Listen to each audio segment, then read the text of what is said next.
People go to prison for, their reason, and we're there to pay for our crime, but we're not there to get raped. There's a lot of retaliation, a lot of sexual misconduct, different types of assault that take place all throughout women's prison. Everything is controlled from the inside out, down to our phone calls, down to even a letter. They have to read it before sending it out, down to our emails, even, in-person visits.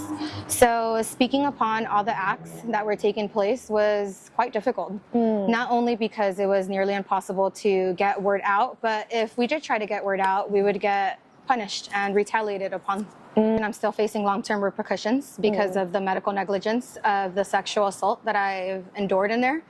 And me being one of the survivors of the several dozens of survivors of what is called the Notorious Rape Club, also known as the Bureau of Prisons up in Dublin, California. The sexual assault, the medical negligence, retaliation, amongst other misdeeds, date all the way back to the 90s, in that specific prison.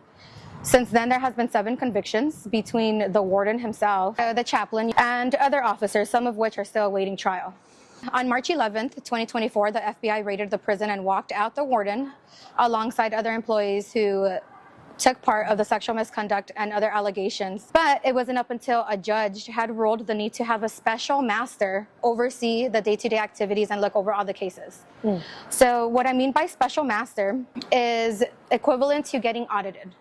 The judge was able to see that nothing was changing. On the contrary, there was more, misconduct. So the judge took it upon her, to have someone go audit. As I mentioned, this has never happened in the history of the country. So this is definitely a landmark case. The Bureau of Prisons decided to close down the prison itself rather than having someone oversee everything that was taking place. Closing down the prison cost the BOP millions, but they chose losing that money rather than having complete exposure of everything I mentioned briefly.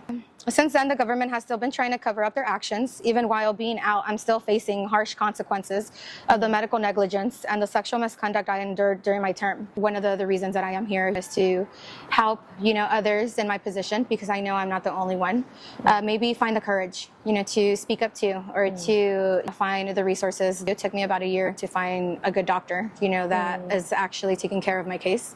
So maybe, someone else needs, that same reference.